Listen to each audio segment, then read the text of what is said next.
دورید اسے دھکیتے ہوئے دورید نے دیوار سے جا لگا تو وہ ہلک تار کرتے ہوئے بولا، کمینے میں نے تیرے لیے کیا کچھ نہیں کیا اور تو گھٹیا انسان، یہ بیوی ہے میری۔ اس کی آنکھوں میں دہکتے انگارے سب کچھ راکھ کرنے کا عزم کیے ہوئے تھے۔ تم غلط سمجھ رہے ہو، اس نے اپنا گریبان چھڑوایا۔ یعنی اسود سچ کہہ رہا تھا، تم ہی قاتل ہو رحاب کے والدین کے، اور میں، لعنت ہے مجھ پر، میں جان لے لوں گا تیری۔ اس کا گلے دباتے ہوئے وہ پاگل ہوا تھا۔ درید میری بات تو سنو بھائی، جنید کی دہائیوں کا سلسلہ جاری تھا۔ تیری وجہ سے میں رحاب کا مجرم بن گیا، اپنی ہی اولاد کا قاتل بن گیا۔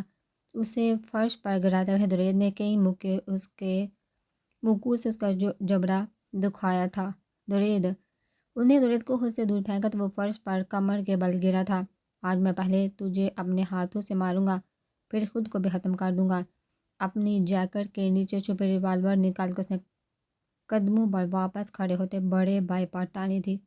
درید پلیز، پاس بیٹھے رحاب جو ان کے گتھم گتھا ہونے پر بکھلائی تھی، اس کے بقیہ ہوش درید کی ریوالور نے اڑائے تھے۔ یہ بھائیوں کا معاملہ ہے رحاب، دور ہو تم۔ درید کی ایک سخت نگاہ نے اس پر چپ تاری کر دی تھی۔ درید میرے بھائی، جنید نے دوڑتے ہوئے اس سے ریوالور چھیننے کی کوشش کی تھی۔ نام مت لینا میرا گھٹیا انسان، اس نے ریوالور پر اپنی گرفت مضبوط کرتے ہوئے مزاحمت کی تھا۔ اگلے 2 ثانیوں میں آؤٹ ہاؤس گولی کی بھیانک گونج سے تھر تھڑایا تھا۔ رحاب کی آنکھیں پھٹی کی پھٹی رہ گئی تھی، جبکہ رات کے گھر پہنچی اینی شور سن کر جیسے آؤٹ ہاؤس کے دہلیز پر پہنچی تو سامنے موجود خونی منظر نے اس کا استقبال کیا تھا۔ درید سینے پر ہاتھ کے رحاب کے سامنے گرا تھا۔ گولی اس کے دل پر لگی تھی، جبکہ سامنے کھڑا جنید کپکپاتے وجود کے ساتھ بھائی کو خون میں لت پت دے کر ریوالور فرش پر پھینک گیا۔ درید آنکھیں کھولو۔ رحاب نے فوراً اس کا سر اپنی گود میں رکھ کر چہرہ تھپتھپایا تھا۔ مجھے معاف کر دینا رحاب، مجھے معاف۔ تکلیف کے عالم میں اس نے اپنی آنکھیں بمشکل کھولی تو لفظوں کی ادائیگی بھی مشکل سے ہوئی تھی۔ درید بھائی، اینی دوڑتے ہوئے زخمی بھائی کے پاس گھٹنوں کے بل بیٹھی تو رحاب نے اس کے زخمی سینے پر ہاتھ رکھا، جس کے نتیجے میں اس کا ہاتھ سرخ لہو میں رنگ گیا تھا۔ آئی ایم سوری، انہیں آخری الفاظ کہتے ساتھ دنیا کو الوداع کہا تھا۔ یہ کیا ہو گیا مجھ سے؟ دور پتھر کی طرح جمع جنید بھائی کی روح فنا ہونے کا منظر دیکھ کر ماتھا پیٹ گیا تھا۔ میت کی حالت ایسی نہ تھی کہ اسے زیادہ دیر گھر رکھا جاتا۔ اینی نے پوسٹ مارٹم سے بھی انکار کر دیا تو اگلی دوپہر ظہر کے بعد درید کی تدفین کر دی گئی تھی۔ اس تمام مرحلے میں اسود نے بھرپور تعاون کرتے ہوئے ہر کام کا ذمہ لیا تھا۔ جنید تو واردات کے بعد سے فرار ہو چکا تھا اور زبیدہ بیگم یہ قبول کرنے سے بھی انکاری تھی کہ ان کی ہی اولاد نے ان کی گود اجاڑ دی ہے۔ میرے بڑے بھائی نے میری آنکھوں کے سامنے درید بھائی کی جان لی، وہ قاتل ہے میرے بھائی کا۔ تدفین کے بعد گھر آئی پولیس کو بیان دیتی اینی کی آنکھیں رو رو کر سرخ پڑ چکی تھی۔ میرا جنید ایسا نہیں کر سکتے، ٹوٹی بکھری کیفے لیے لاؤنج میں آتی زبیدہ بیگم نے بیٹی کے بیانیہ کی نفی کر دی۔ خدا کے لیے اب تو ہوش کے نہ ہوں امام، آپ کا ہر ظلم آج کہرام بن کر ٹوٹا۔ اس گھر پر اس معصوم رحاب کی دہائی لگ گئی ہے ہم سب کو۔ اس شخص سے ہمارا کوئی تعلق نہیں، وہ صرف اس گھر کے بیٹے کا قاتل ہے۔ ماں کو جلی کرتی سناتے ہوئے پولیس کو بے حتمی بیان دے گئی تھی۔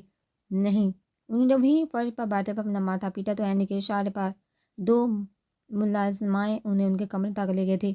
مجھے وہ انسان سلاخوں کے پیچھے چاہیے، ہر قیمت پر پولیس کو دیے گئے بیانیہ بردست کرتے ہوئے جنید سے ہر تعلق بلا گئی تھی۔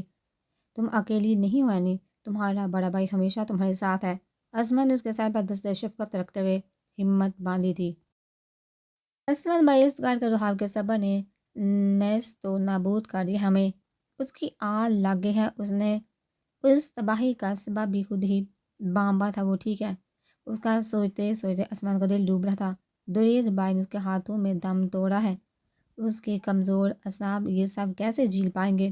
بھائی کو کھو دینے کے بعد اب اس میں اپنی سہیلی کو گنوانے کی ہمت نہ بچی تھی۔ روح کی عدت مکمل ہوتے ہی وہ میرے ساتھ گھر واپس آئے گی، اسود نے گویا اعلان کیا تھا۔ وہ بہت ضدی ہے، کبھی نہیں مانے گی، اینی نے جواب دیا۔ رحاب جمال بن کر نہ صحیح، مسز اسود دلاور شاہ بن کر تو جائے گی نہ واپس۔ اسود کی اگلی بات میں وہاں موجود دادی کو بھی حیرت میں مبتلا کیا تھا۔ آپ، میں اسے مزید اس بے رحم دنیا کے رحم و کرم پر نہیں چھوڑ سکتا، یعنی روح کو خود سے دور کرنے والی ہر مجبوری کا سامنا میں اس کے ساتھ مل کر کروں گا۔ بزدلوں کی طرح حالات سے گھبرا کر اسے خود سے دور نہیں کروں گا۔ وہ ہمیشہ سے میری محبت تھی، اب میں مزید اسے خود سے دور رکھا ہم دونوں کی آزمائش بڑھانا نہیں چاہتا۔ اس کی آنکھیں دل کا حال چیخ چیخ کر بیان کر رہی تھی۔ آسمان بھائی رحاب مان جائے گی، اینی جادت کا رحاب جمال بھی بلا کے ضدی ہے، وہ کبھی اپنی عصبی کا انکار نہیں کرے گی، اس نے بہت مان سے کہا تھا۔ دادی جان پلیز روح کا غصہ آپ ہی کام کر سکتے ہیں۔ اس نے ایک ملتجی نگاہ پاس خاموش کھڑے دادی پر ڈالی، جن کے نام آنکھوں میں اس نے تعلق کے لیے رضامندی صاف دکھائی دے رہی تھی۔ دوریت کو کہ ایک ہفتہ ہونے کو تھا، مگر رحاب کی حالت آج بھی پہلے دن والی تھی۔ وہ رات بھر جاگتی رہتی، غلطی سے آنکھ لگتی تو ڈر کر اٹھ جایا کرتی تھی۔ کھانا پینا نہ ہونے کے برابر رہ گیا تھا، یعنی ماں کو سنبھالنے میں مصروف تھی، جو بیٹی کی رحلت کے بعد بستر سے لگ گئی تھی۔ دادی پچھلے ایک ہفتے سے رحاب کے ساتھ ہی وہاں رہ رہی تھی۔ میرا بچہ کچھ کھا لو، نمالہ بنا کر اس کے منہ کے قریب لے جاتے ہوئے وہ محبت سے بولی، بھوک نہیں ہے دادو۔ اس نے ہاتھ کی پرسی سے نمالہ خود سے دور کیا۔ تم کب تک خود کو ان سب کا ذمہ دار سمجھو کہ بچے؟ دادی نے ہمت ہارتے ہوئے کھانے کے ٹیبل کے پاس موجود ٹرالی میں واپس رکھ دی تھی۔ دادو دریت میرے ہاتھوں میں اس نے اپنی جان دے دی، وہ لاکھ برس ہے، مگر میں نے کبھی اسے کوئی بد دعا نہیں دی تھی۔ انہیں دونوں ہتھیلیاں دکھے تو دریت کے قتل کا منظر آنکھوں کے سامنے تازہ ہونے لگا تھا۔ وہ ہر روز میرے خواب میں آتا ہے، روتا ہے، گڑ گڑاتا ہے۔ میں اسے معاف کر چکی ہوں، تبھی پچھلے ایک ہفتے سے وہ اس انسان کو خواب میں دیکھ کر ڈر جایا کرتی جو کسی سنگین عذاب میں مبتلا ایک معافی کا منتظر تھا۔ اللہ کی لاٹھی بے آواز ہے، بچے وہ اپنے نیک بندو کو ستانے والے کے رسی ایک ہی دفعہ کھینتا ہے۔ بس ہماری عدت مکمل ہو تو تم گھر واپس چل رہی ہو ہمارے ساتھ، دادی جان اسے ہوش سے لگا کر تسلی دی تھی۔ مجھے نہیں جانا کہیں بھی۔ فوراً ان سے دور ہوئی تھی۔ تمہاری سانس بستر سے لگ چکی ہے، بیٹو کے غم کے باعث سینی انہیں سنبھالے گی یا تمہیں؟ دادی نے ہر ممکن جواب پیش کیا جس سے وہ اسے واپسی کے لیے کال کر سکے۔ میں خود کو سنبھال سکتی ہوں دادو، مجھے کسی کا احسان نہیں چاہیے۔ اس نے لہجہ مضبوط کیا تھا، وہ احسان نہیں ساتھ دینا چاہتا ہے، تمہارا ہاتھ تھامنا چاہتا ہے۔ دادی نے اسفند کی پیشکش کا تذکرہ کیا تھا، کیوں اب یہ گندہ خون کراہت آویز نہیں رہا اسفند شاہ کے لیے؟ اس نے نیم سے بھی کڑوا انداز اختیار کیا تھا، وہ باتیں بھول جاؤ۔ دادی نے الٹا اس سے ہی سمجھایا، میں سب بھول چکی ہوں دادو۔ اگر کچھ نہیں بھولتا تو اسفند شاہ کا وہ ظلم جو انہوں نے دریت سے شادی کی صورت میں مجھ پر ڈھایا ہے وہ چاہتا ہے تمہیں۔ دادی جان نے انکشاف کر دیا، انہیں جب نیکی کا بخار چڑھتا ہے تو میں سب سے آسان ہدف نظر آتی ہوں۔ اپنی جگہ پر لیٹے اس نے کمبل اوڑھا تھا۔ رحاب دادی سمجھ گئی تھی کہ نیند اس بحث سے فرار کا راستہ یا میری دادو بند کر سکتی ہیں تو سو بار آئیے، اسفند شاہ کی سہولت کار سے مجھے کوئی تعلق نہیں رکھنا۔ اس نے دادی سے روح پھیر لیا تھا۔ رحاب بیٹے، دادی نے اس کے ریشمی بالوں کو سلاتے ہوئے لاڈ سے پکارا تھا، مجھے نیند آ رہی ہے، آپ جا سکتے ہیں۔ اس نے اپنی طرف موجود لیمپ بجھا کر دادی کی ہر امید ہاتھ میں ملائی تھی۔ طلاق نامہ جب اسے ملنے ملک ہاؤس آیا تو اسے لگا کہ شاید وہ اسے معاف کر چکا، مگر طلاق نامہ دیکھتے اس کی ہر خوش فہمی اپنی موت آ مری تھی۔ ہاں یہی چاہتی تھی نا تم؟ اسفند کو سا یہ رانج بناوٹی لگا تھا۔ اسفند دریت کے گزر جانے کے بعد اب اسفند ہی تو اس کی بہت امید بچا تھا، اور ورنہ میں صبح ہی اس کی منتظر تھی۔ Don't you dare to touch me, یہ حق تم کھو چکی ہو۔ اس نے اسفند کے کندھے پر ہاتھ رکھا تو اسفند دو قدم پیچھے ہٹا تھا۔ اسفند بابا سائیں مجھے مار دیں گے، انہیں میرے ادھر کے افیئر کا پتہ چل چکا ہے، وہ مجھ پر رحم نہیں کریں گے۔ انہیں گڑ گڑاتے ہوئے ہاتھ جوڑے تھے، رحم تو تم دونوں نے بھی نہیں کیا، نہ مجھ پر نہ روح پر۔ اسفند بھی شکوہ زباں پر لایا تھا۔ اسفند وہ لاجواب ہوئی، تم نے اس بربادی کا انتخاب خود کیا ہے اپنے لیے، میں نے تو تمہارے دریت سے قابل اعتراض مراسم تک نظر انداز کر دیا معاہضہ، کیونکہ میاں بیوی ایک دوسرے کا لباس ہوتے ہیں، اور میں تمہیں بے لباس نہیں کرنا چاہتا تھا۔ یہ میرا ضرف تھا، روح کے مستقبل کا تحفظ یقینی بنانے کے لیے میں ہر حد سے بھی آگے جا کر اس عورت کو معاف کر گیا جس نے میرے ہی خون کی جان لی۔ میں نے تمہاری ہر غلطی معاف کر دی، پر تمہیں ہدایت نہ ملی۔ اسفند وہ سب مواقع معاہضہ کو گنوائے تھے جو وہ اپنی حماقت اور ہٹ درمی سے برباد کرتی آئی تھی۔ اسفند تم تو اپنی اولاد کی نہیں ہوئی تو میری حق ہوتی۔ انہیں طرح حقیقت کہتے معاہضہ کے وجود کو برپا دیا تھا۔ اسفند میں برباد ہو تو گئی ہوں، تم سے طلاق کے بعد بابا صاحب مجھے کسی جل گوار ساتھ بیاہ دیں گے۔ اس نے اسفند کی ہمدردی پانے کے لیے ہر جذباتی پینترا آزمایا۔ وہ میرا مسئلہ نہیں، میں نے روح کے لیے رشتہ جوڑا اور اسے دل سے نبھانے کے لیے ہر حد تک گیا، مگر انہیں حق مہر کا چیک و معاہدہ کے نام لکھی جائیداد کے کاغذات بھی اس کے سپرد کیے تھے۔ اسمن پلیز تم میری آخری امید ہو۔ معاہدہ نے وہ کاغذات اور چیک بڑھ پا یوں پھینکے جیسے وہ اس کے لیے بے وقت ہوں۔ لیو میں معاہدہ اس نے اسمن کا بازو تھام کا اشک بہانا شروع ہی کیے تھے کہ وہ اس سے خود سے دور کرتا کمرے سے نکل گیا تھا۔ آج وہ ملک ہاؤس آخری بار آیا تھا جس کا مقصد جہانے کا آخری جواد بھی جڑ سے اکھاڑ پھینکنا تھا۔ رحاب کی دل مکمل ہونے کے دورانیے میں اسمن نے اس کے کمرے کے عین مطابق اپنا کمرہ تیار کروایا تھا۔ اپنے کمرے میں ہمیشہ وہ سفید رنگ کا تھیم رکھواتا تھا جسے رحاب بورنگ اور بزرگانہ تھیم کہتی تھی۔ کمرے کے صوفوں سے لے کر پردوں تک کوئی شوخ رنگ استعمال میں نہ لایا جاتا تھا۔ اس کی نسبت رحاب کا کمرہ رنگ برنگے امتزاج سے سجایا جاتا جو کہ اس کے مزاج کی ترجمانی کرتا تھا۔ آسمان نے اپنا کمرہ بھی اب کئی رنگوں سے بھر دیا تھا تاکہ رحاب کو یہاں کا ماحول بورنگ یا بے رنگ نہ لگے۔ روح میں ایک ایک دن کسی صدی کی طرح گزار رہا ہوں۔ تمہارا عصبی تمہارے بغیر پاگل ہو جائے گا اب۔ سامنے دیوار پر موجود اس کا کھلکھلاتا چہرہ دیکھتے ہوئے اسمن بھی دل سے مسکرایا تھا۔ دادی جان، دادی کمرے میں بیٹھے قرآن کی تلاوت سے ہٹی تھی جب اسمن کمرے میں دستک دے کر داخل ہوا تھا۔ کیا ہو گیا اسمن؟ اس آمد کا مقصد نہ سمجھ پائی۔ روح کو لینے جانا ہے، آپ کب تیار ہوں گے؟ خود بھی یوں سوٹڈ بوٹڈ آیا تھا جیسے دادی کو لیے ابھی دورانی پیلس نکل جائے گا۔ صبح کے 6 بجے دادی نے دیوار پر لٹکی گھڑی دیکھتے ہوئے جتایا، نیک کام جتنی صبح ہو اتنا بابرکت ہوتا ہے۔ اسمن نے کندھوں سے تھامتے ہوئے انہیں ڈریسنگ روم کی طرف دھکیلا۔ اسمن جلدی کریے، انہیں ڈریسنگ روم میں بند کرتا وہ خود بھی کمرے سے نکل گیا تاکہ اپنی بقیہ تیاری مکمل کر سکے۔ رحاب کی عدت آج مکمل ہو رہی تھی۔ مام تو اسمن بھائی اور دادو اسے لینے آ رہے ہیں۔ ماں کو سوپ پلاتی اینی نے بتایا تھا۔ رحاب نے مجھے معاف۔ انہیں رہ کر رحاب سے کی گئی زیادتیاں یاد آتی جو ان کے مرحوم بیٹے کی اگلی راہ میں مشکلات کا سبب بن سکتی تھی۔ اس نے سب کو معاف کر دیا۔ اینی نے رومال سے ماں کا منہ پونچھا تھا جو اب خود سے ایک گلاس پانی پینے کی بھی ہمت نہ رکھتی تھی۔ السلام علیکم۔ اسی دوران دادی کے ہمراہ اسمن لانچ میں داخل ہوا۔ وعلیکم السلام اسمن بھائی، دادو آئیے۔ اینی نے سوپ کا خالی باؤل واپس ٹرے میں رکھ ملازمہ کو تھپایا۔ دادی سے گلے ملی تو روح نہیں جاگی۔ اسمن نے متلاشی نظر سے یہاں وہاں دیکھا تھا۔ جاگ کے کمرے سے نہیں نکلی ابھی میں اسے بلاتی۔ اینی نے اس کی آنکھوں میں انتظار کی طرف دیکھے تو رحاب اسمن کی خوشحال مستقبل کے دل سے ڈھیر دعائیں نکلی تھی۔ میں چلا جاؤں اس کے پاس آنٹی؟ اس نے جھجکتے ہوئے زبادہ بیگم سے اجازت مانگی۔ اب وہ آپ ہی کی امانت ہے اسمن بھائی۔ ماں کو ہمیں ساحلاتہ دے کر اینی نے اجازت دی تھی اور اسمن اجازت ملتے ہی سیڑھیاں پھلانگتا رحاب کے کمرے کی جانب دوڑا تھا۔ روح کہاں ہو روح؟ اس نے دوبارہ دروازے پر دستک دی تو کوئی جواب موصول نہ ہوا۔ پھر تیسری دستک پر دروازہ اپنے آپ کھولا تو وہ کمرے بالکونی کہیں بھی موجود نہ تھی۔ اسمن نے ڈریسنگ روم کا دروازہ کھٹکھٹایا تو وہاں بھی کوئی موجود نہ تھا۔ اینی روح کمرے میں نہیں۔ انہیں کمرے سے نکلتے ہوئے اینی کو آواز لگائی، کمرے میں ہی تھی۔ اینی بھی اس کے کمرے میں پہنچی تو کمرہ رحاب کے وجود سے خالی تھا۔ کمرے کے بعد ان لوگوں نے پورا دورانی پیلس چھانٹ لیا مگر رحاب جمال کا کہیں کوئی نام نشان نہ ملا تھا۔ گارڈ، تم لوگوں نے رحاب کو کہیں باہر جاتے دیکھا ہے؟ اینی نے تنگ آ کر دروازے پر ڈیوٹی کرتے گارڈ کو لال میں بلایا اور رحاب کے متعلق پوچھا۔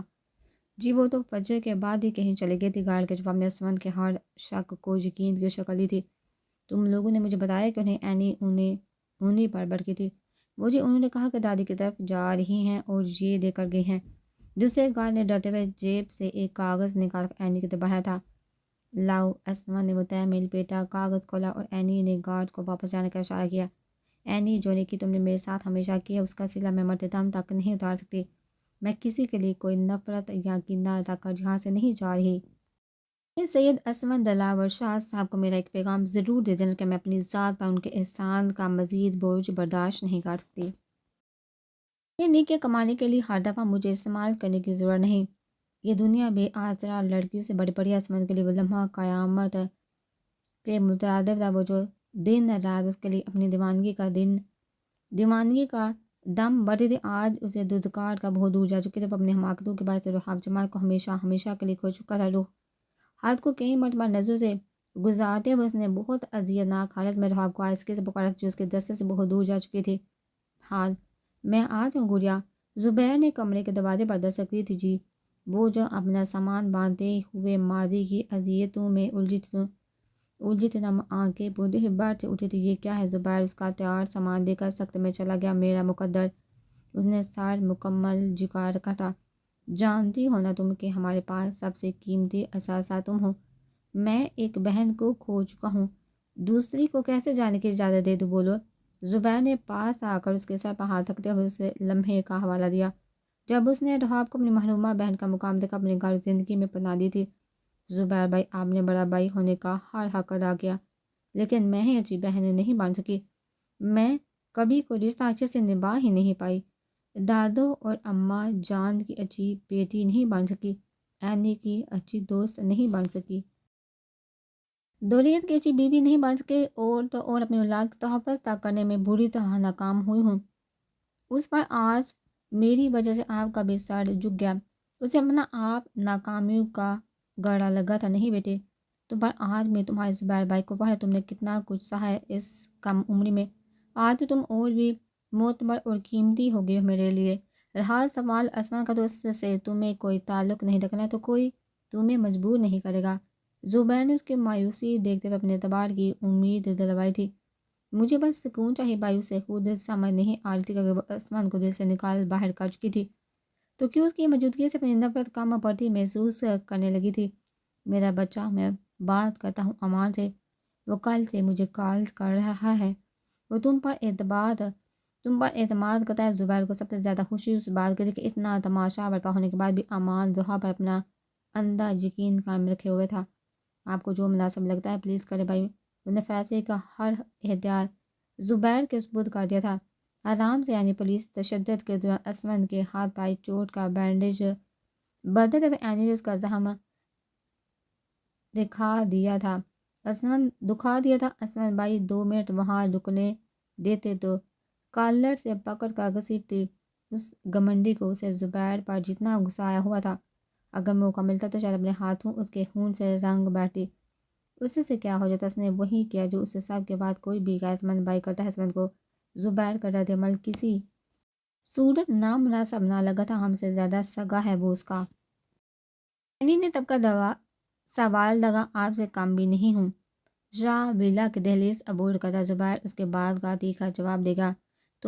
وہ اسی دم صوفے سے اٹھی تھی۔ اینی پاس بیٹھی دادی نے اسے چپ سادنے کو کہا، اصل مجھے تم سے بات کرنی ہے، کسی جعلی وکیلنی کے منہ نہیں لگنا۔ انہوں نے بغیر ہاتھ اٹھا اینی کو کسی تمانچے جیسی حیثیت پہنچائی تھی۔ جعلی وکیلنی سے کیا مراد ہے تمہاری؟ وہ بھی کمر پر ہاتھ رکھ کے مقابلے کے لیے تیار کرتی۔ یہ جعلی نکاح نامہ آپ ہی کی کارسانی ہوگی، ورنہ اسما نے ساتھ تک نہیں گر سکتا۔ انہیں جعلی نکاح نامہ اینی کے سامنے لہرایا تھا۔ How dare you! اس نے نکاح نامہ کھینچتے ہوئے کئی ٹکڑوں میں تقسیم کر دیا۔ اینی پلیز بچے! اسمن نے فریادی انداز میں اس سے چپ رہنے کا کہا۔ اسمن، میں جانتا ہوں کہ تم بھی میری طرح بلکہ مجھ سے بھی زیادہ رحاب کی فکر کرتے ہو۔ تم سب کو اس کی خوشی سے زیادہ کچھ عزیز نہیں۔ زبیر مدعے پر آیا تھا، اور اس کی خوشی اسمن بھائی ہے۔ اینی نے پھر اس کی بات کاٹی تھی۔ ایسا ہوتا تو وہ امان کے لیے ہاں کیوں کہتی؟ زبیر کا گلے انکشاف نے تینوں کو پریشان کیا تھا۔ مجھے صرف ایک بار رحاب سے بات کرنی ہے زبیر، اسے کو ایک بار میں بات سن۔ اسمن نے دونوں ہاتھ جوڑتے پھر گزارش کی تھی، اگر اس ایک بار بھی تم اس کا ارادہ بدلنے میں ناکام ہوئے تو دوبارہ اس کی خوشیوں میں خلل نہیں ڈالو گے۔ زبیر نے اجازت اپنے مطالبے کے بعد مشروط کی تو اینی نے دل ہی دل میں لاتعداد القابات ایس پی زبیر حسن کی شان میں کہے تھے وعدہ۔ اسما نے اسی لمحے حامی بھی بڑی تھی، کیونکہ دل مطمئن تھا کہ اس کی روح کبھی اپنے عصبی کے منہ پر انکار نہیں کرے گی۔ ایک ہی دستک پر ان کے کمرے کا دوبارہ کھلا تو اسما شاہ اندر ڈالا ہوا جسے دیکھتے رحاب جہاں کھڑی تھی وہیں جم سے کہ روح مجھے بات کرنی ہے تم سے۔ اس نے گفتگو آغاز کی، مجھے نہیں کرنی۔ وہ رخ موڑ گئی تھی، تو پھر میری باتیں سننی پڑیں گی تمہیں اب۔ ان نے پلٹ کر دروازہ اندر سے بند کیا تھا۔ اسمن، یہ آپ؟ رحاب کو اس کی حرکتیں حائف کرنے لگی تھی۔ زبیر سے اجازت لے کر آیا ہوں، اور وعدہ بھی کر گیا ہوں کہ اگر اپنی روح کا دل بدلنے میں ناکام ہوا تو دوبارہ کسی موقع کی بھیک نہیں مانگوں گا۔ وہ قدم بہ قدم اس کے طرف بڑھا تھا۔ مرے ہوئے دل زندہ نہیں ہوتے۔ اس نے اسی طرح روح موڑے بغیر جواب دیا، جب میں زندہ ہوں تو تمہارا دل کیسے مر سکتا ہے؟ روح! اسما نے بایاں بازو تھامتے ہوئے اس کو اپنے مقابل کھڑا کیا۔ وہ مرا نہیں ہے، اسے آپ نے مارا ہے۔ آنکھیں ملاتے ساتھ وہ پھر سے بے پناہ اجنبیت ظاہر کر گئی، تو اس کی سزا پاس لے کے دور جا کر اسمن کی آواز بڑھے تو رحاب کے بازو پر گرفت بھی نرم پڑی تھی۔ میں بہت دور آ چکی ہوں اسمن صاحب، اپنا بازو شواتی وہ 2 قدم پیچھے ہٹی تھی، تب ہی تو خود چل کے تمہارے پاس آیا ہوں۔ اسمن نے پھر فاصلہ بڑھ کر اس کی آنکھوں میں جھانکا، ماتا یہ کم نسل آپ کے شجاع نسب کی شایان شان ہی اس کے لفظ لفظ میں زہر رچا ہوا تھا۔ یہ دل ہے تمہاری الطاف سے دھڑک رہا ہے جب محبت حرف کے معنی سے بھی ناواقف ہے۔ تم نے کہا مجھے چاہنا شروع کیا تمہیں یاد ہو رخ، مجھے تو یہ بھی یاد نہیں۔ اس کا ہاتھ جبراً تھامتے ہوئے عثمان نے اپنے دل کے مقام پر رکھتے ہوئے دہائی دی تھی، میں آپ کی وہ نیکی ہوں جو آپ کی زندگی کا سب سے بڑا پچھتاوا ہے۔ رہاب نے اس کی بے ہنگم دھڑکنوں کی رفتار محسوس کرتے ہوئے ہاتھ واپس کھینچا تھا۔ تمہیں خود سے دور کرنا میری زیست کا وہ ہزارہ ہے رخ جو مجھے اندر سے کھوکھلا کر کے ہر روز مار رہا ہے۔ عثمان کی آنکھیں بے اختیار نم بڑی تھی۔ میں نہیں مری تو آپ بھی نہیں مریں گے۔ انہیں سنگ دلی سے اس کی ہر دہائی دھتکاری تھی۔ میں مر جاؤں گا، تمہاری یہ اجنبیت مار دے گی مجھے۔ روح میری آنکھوں میں تو دیکھو پلیز۔ اسے کندھوں سے تھامتے ہوئے عثمان نے آہستگی سے جھنجھوڑا تھا، سید عثمان دلاور شاہ صاحب، میں اب کسی راہ چلتے کا ہاتھ تو تھام سکتی ہوں، لیکن اس شخص کا نہیں جو میری بربادی کا ذمہ دار ہے۔ اس نے عثمان کی گرفت سے خود کو آزاد کرواتے ہوئے اٹل لہجے میں کہا، تم اکیلی برباد ہوئی روح ہو۔ عثمان کو اس کی بے سے تکلیفیں پہنچ رہی تھی جو آج ہر جذبے سے آری پتھر بنی بیٹھی تھی۔